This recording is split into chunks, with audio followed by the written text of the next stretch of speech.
So, there's this story about Jesus meeting a woman at the well, but it's not just any old well in Israel.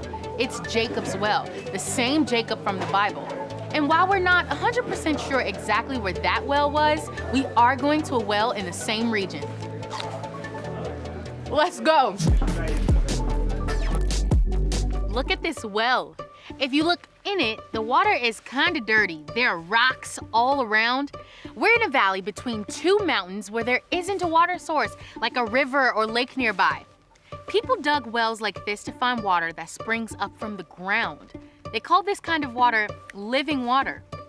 Jesus traveled a lot around here. One day he was going through Samaria and he was tired because he had been walking.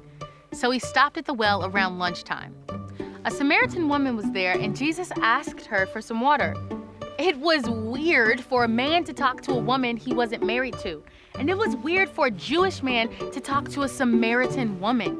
Jesus was Jewish and a lot of Jewish people hated Samaritans. Not Jesus though. Jesus was willing to talk with anyone and show love to anyone, especially the kind of people no one wanted to hang around with. The Samaritan woman, you know what, let's call her Samari, probably thought this was awkward. Samari said, "You are a Jew and I am a Samaritan woman. How can you ask me for a drink?" Jesus said, "If you knew the gift of God and who it is that asks you for a drink, you would have asked him and he would have given you living water. Everyone who drinks this water will be thirsty again, but whoever drinks the water I give them will never thirst. The water I give them will become in them a spring of water welling up to eternal life." Well, that sounded pretty good to Samari. She was like, "Give me that water so I won't get thirsty and have to keep coming back here." Then Jesus said something that she wasn't expecting. He said, "Go, call your husband and come back." From her point of view, there's no way for this guy to know whether she's married or not. She just met him. So she says, "I have no husband." But then he says, "You were right. The fact is you had 5 husbands and the man you have now is not your husband." And he was right. Thing is, Samari is with someone, but they're not married. Not only that, but she's gotten married and divorced 5 times. Samari tries to change the subject. She starts talking about religion. She says, "I know that the Messiah is coming. When he comes, he will explain everything." And that's what Jesus was after. He was the Messiah. He wanted to show her who he was. Jesus said, "I am the Messiah." Now, you don't have to be at a well in Israel to have some messed up stuff in your life. Maybe your family has gone through a divorce, or maybe you've made a bunch of mistakes. Maybe you're like Samari and you feel like no one wants to spend time with you because of who you are.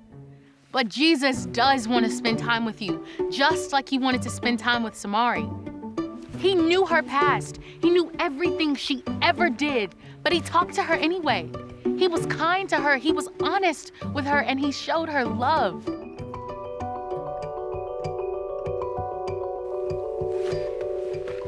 So what about you? What's the worst thing you've ever done?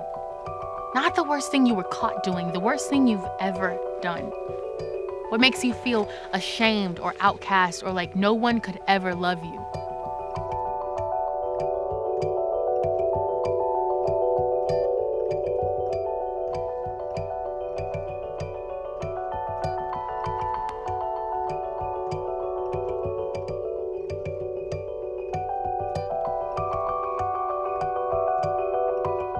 Did you know God knows about that thing?